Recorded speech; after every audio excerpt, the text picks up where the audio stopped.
halkan oo ah xarunta komishanka doorashooyinka jamhuuriyadda Soomaaliland ee gobolka Murudijeex waxaa si rasmi ah loogu dhawaaqay natiijada rasmiga ah ee golaha wakiilada jamhuuriyadda Soomaaliland haddaba dhawaaqistii iyo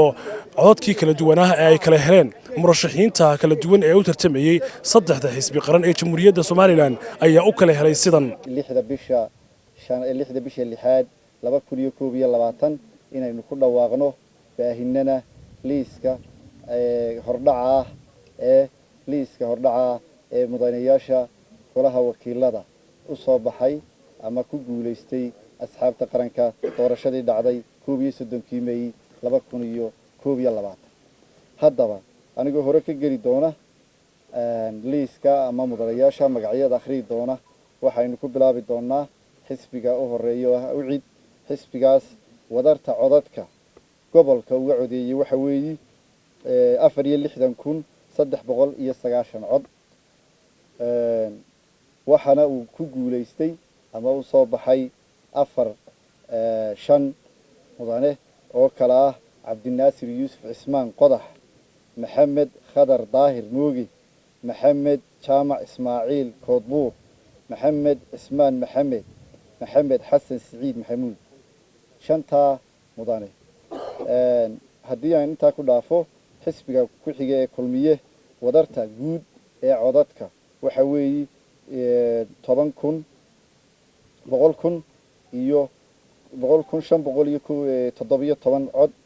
kuwaasoo u suurtageliyay inay ku guuleystaan 8 mudane oo kala ah Axmed Maxamed Maxamuud Axmed Cabdi Muuse Cige Cabdikariin Maxamed Maxamed Yaxya Cabdilaahi Amiin Ismaaciil Xasan Saleemaan Dhuxul Maxamed Xuseen Jaamac Rambo Axmed Yuusuf Nuur Guruuje Cabdilaahi Sheekh Maxamed Axmed xisbiga wadani isagana wadarta codadka ama wadarta guud ee codadka ee haysta waxa weeye 99329 cod kuwaasoo u gooyay ama u sababay in ay soo baxaan mudanayaashan aynu yeerin doonaa mudanaha koowaad tiradooda oo 7 mudane waxa ay noqonayaan Barkhad Jaamac Xirsi Batuun Axmed Dayib Aadan Guuleed Saciid Maxamed Ismaaciil Diiriye Jamaal Aadan Diiriye Ciise Injineer Axmed Cabdi Ibraahim Cige Xuseen Ismaaciil Jaamac Xirsi Ibraahim Maxamed Jaamac todobada xubnood ama todobada mudane ee ku guuleystay intaas waxaynu ku soo gabagabaynaynaa xafladeenan aynu ku shaacinaynay ama munaasabadeena aynu ku shaacinaynay mudanayaasha ku guuleystay golaha wakiilada jamhuuriyadda Soomaaliland gaar ahaan gobolka Murudijeex waa Khadar